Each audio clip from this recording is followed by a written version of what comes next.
Si le fameux pacte pour la recherche avait réellement redonné une ambition pour celle-ci, nous aurions pu le mesurer, car nos étudiants seraient aujourd'hui au rendez-vous, comme ils l'ont été dans le passé, à chaque fois qu'un gouvernement donnait les moyens, s'engageait fortement pour la recherche et l'enseignement supérieur. Or, ils ne le sont pas, et cette situation met en péril la recherche de demain. Casser le potentiel de la recherche, nous le savons, ça peut aller très vite. Le reconstruire, ça prend beaucoup de temps et ça coûte beaucoup plus cher.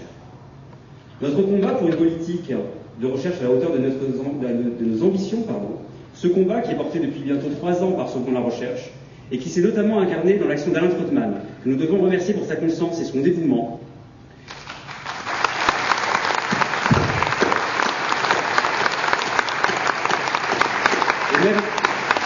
Et même si Alain, tel Cincinnatus, est retourné à son laboratoire, ce combat, donc, n'est pas arrivé à son terme.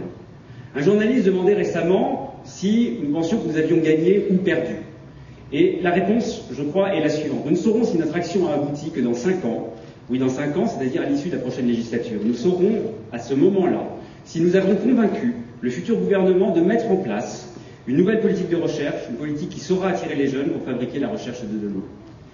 Nous sommes donc à un moment clé, à la veille d'un changement de pouvoir, et nous pouvions assister spectateurs à une campagne électorale qui s'engage, on ne parle que de ça aujourd'hui, et nous avions décidé collectivement, lors de l'Assemblée Générale de l'Association Sauvons la Recherche, d'intervenir dans cette campagne.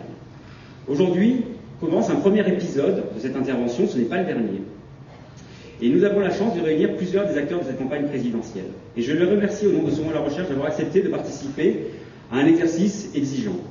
Nous déplorons, vous le savez, la défection de dernière minute de Ségolène Royal et de Dominique Strauss-Kahn, et je sais la déception, voire la colère, que cela suscite chez de nombreux participants. Sachez toutefois que nous organiserons d'autres débats par la suite.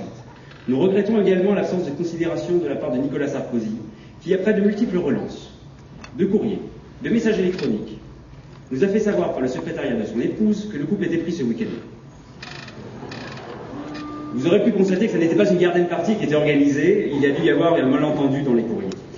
Nicolas Dupont-Aignan, qui est également membre de l'UMP et qui sera candidat à l'élection présidentielle, en revanche, a accepté de venir à notre université d'automne et malheureusement, la difficulté à caler ça dans son agenda l'en a empêché, mais nous le remercions d'avoir accepté cette invitation.